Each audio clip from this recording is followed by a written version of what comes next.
खुशामदीद नाज़रीन, ईटीवी भारत की उर्दू नशरियात में आपका खैर मकदम है। इस वक्त हम हाजिर हैं दिल्ली प्रदेश कांग्रेस कमेटी के दफ्तर के बाहर, जहां पर तबलीगी जमात के मामले को लेकर दिल्ली सरकार की जानिब से जो कहा गया था उसको लेकर उसके खिलाफ एहतजाज शुरू किया गया था, जिसमें उनकी ये मांग है कि केजरीवाल और अमित शाह दोनों से इनकी डिमांड है कि वो माफ़ी मांगे। उसी को लेकर आज यहाँ पर प्रोटेस्ट शुरू किया गया था। हमारे साथ इस वक्त मौजूद हैं अली मेहदी साहब, जिनसे हम जानेंगे। हम लोगों का आज प्रोटेस्ट था। हम कह रहे थे कि शाह केजरीवाल माफ़ी मांगो। तबलीगी जमात को और पूरे मुस्लिम समाज को जिस तरीके से अमित शाह और अमित शाह के छोटे भाई अरविंद केजरीवाल ने बदनाम करने की कोशिश करी थी, लॉकडाउन में बदनाम किया, उन्होंने पूरा ठीकरा ये मरकज़ पर और मुस्लिम समाज पर फोड़ने की कोशिश करी, लेकिन ऊपर वाले की लाठी में आवाज़ नहीं होती। कोर्ट ने उनके मुंह पे करारा तमाचा मारा और ये बता दिया कि तबलीगी जमात का कोई इसमें हाथ नहीं था कोरोना फैलाने में। आज अरविंद केजरीवाल के मुंह पे तमाचा लगा है। कोर्ट ने भी कहा कि माफ़ी मांगनी चाहिए। हम ये डिमांड करते हैं कि आपने इस मुल्क की गंगा जमनी तहजीब को तोड़ने की कोशिश करी, आपने इस मुल्क की अखंडता को तोड़ने की कोशिश करी, इस मुल्क के सेकुलरिज्म को तोड़ने की कोशिश करी, मुल्क के कॉन्स्टिट्यूशन को तोड़ने की कोशिश करी। अरविंद केजरीवाल जी, आपको 99% मुसलमानों ने वोट देकर दिल्ली की गद्दी पर बिठाया, लेकिन आपने गद्दारी करी उनके साथ और हर वर्ग के साथ गद्दारी करी।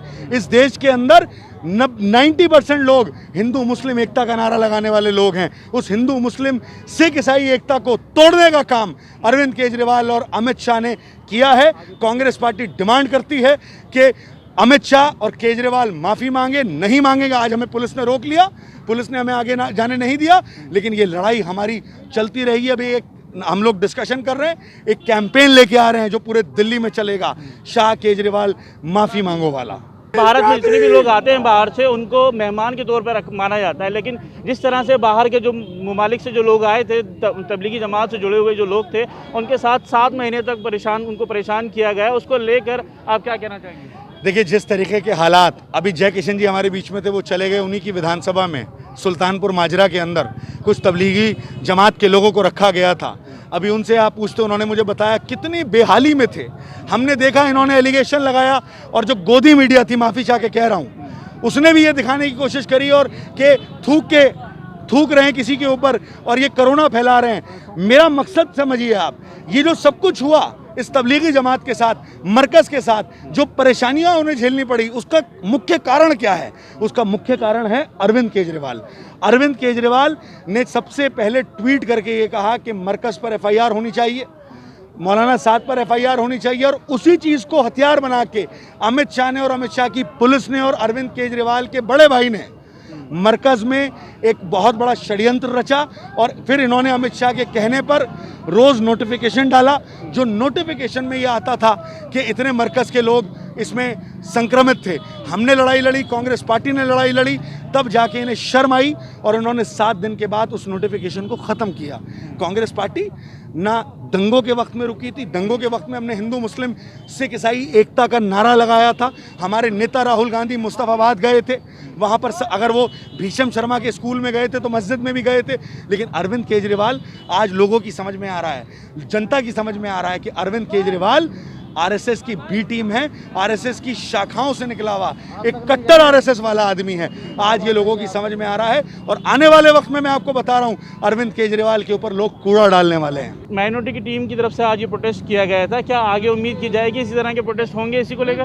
पहले तो मैं आपको बता दूं, ये माइनॉरिटी डिपार्टमेंट की तरफ से एक प्रदर्शन कॉल था, लेकिन मुझे गर्व है अपने कांग्रेसियों पर, मुझे गर्व है अपने कांग्रेस के लोगों पर, जहां पर सिर्फ यहाँ मुसलमान नहीं, दलित भाई भी हैं, यहाँ ब्राह्मण भाई भी हैं, यहाँ बनिया भाई भी हैं, सरदार भाई भी हैं, हिंदू मुस्लिम सिख ईसाई। जो राहुल गांधी की सोच है, जो कांग्रेस पार्टी की मानसिकता है, उस सोच को आज मेरे सभी भाइयों ने यहाँ पर दिखाया। ये जितने चेहरे आपको दिख रहे हैं, ये सिर्फ मुसलमानों के चेहरे नहीं हैं, यहाँ पर हिंदू मुस्लिम सिख ईसाई सारे लोग हैं, और वो ये कह रहे हैं कि हमारे मुसलमान भाइयों के साथ ये अत्याचार केजरीवाल और शाह ने किया है, हम उनकी ढाल बन के खड़े होंगे। तो मैं सलाम करता हूँ इस सोच को। आप यहाँ पर आई हैं प्रोटेस्ट करने, क्या उम्मीद लेकर आई थी? क्या प्रोटेस्ट जिस तरह से आप करना, हमारी उम्मीद लोगों का यही कहना था, जितनी शालीनता से टीवी पे आके केजरीवाल जी ने एक स्पेसिफिकली बताया कि इतने नॉर्मल पेशेंट कोविड के हैं, इतने तबलीगी जमात के हैं, तो वो जिस तरह से उन्होंने तबलीगी जमात को बदनाम किया था, वो आकर एक बार उसी शालीनता से माफ़ी मांग लें। बस हम लोगों की यही डिमांड थी और वही पीसफुली प्रोटेस्ट करने जा रहे थे। हमें को रोक दिया केजरीवाल से है या अमित शाह से? हमें पूरी गवर्नमेंट से भी, अमित शाह से भी है, हमें केजरीवाल से पहले है, क्योंकि केजरीवाल जी ने स्पेशल ट्विटर हैंडल बनाया, स्पेशली तबलीगी जमात का एक डेटा दिया जा रहा था, तो ये मतलब देखकर ही पूरे मुल्क के अलग अलग रियासतों ने ये काम शुरू जी किया जी था। जी जी हर तबके में जाइए। चलिए बड़े लेवल पे तो हम नहीं कह सकते, लेकिन छोटे छोटे जो वेंडर्स थे ना, उनको बहुत परेशानी हुई थी, उनको गलियों में घुसने नहीं दिया जा रहा था, उनको एक कोविड बॉम्ब की तरह देखा जाने लगा था पूरे ऑल ओवर इंडिया, सिर्फ दिल्ली में नहीं, सब जगह। तो इस तरह का जो मीडिया ने और स्पेशली केजरीवाल जी ने भ्रम फैलाया था ना, वो कोर्ट ने दूर कर दिया है। हम चाहते हैं केजरीवाल जी माफ़ी मांगे, अमित शाह जी माफ़ी मांगे। दिल्ली प्रदेश कांग्रेस कमेटी के कारकुनान, जिनका साफ कहना था कि ये जो प्रोटेस्ट है इसी तरह से जारी रहेगा, क्योंकि तबलीगी जमात को लेकर जिस तरह से केजरीवाल सरकार ने और अमित शाह ने जिस तरह से बयानात दिए थे, उसको लेकर पूरे मुल्क में एक तरह से नफरत पैदा कर दी गई थी। उसके बाद अब हुकूमत इनकी डिमांड है कि केजरीवाल और अमित शाह दोनों ही माफ़ी मांगे। ETV भारत के लिए दिल्ली से मोहम्मद राहिम।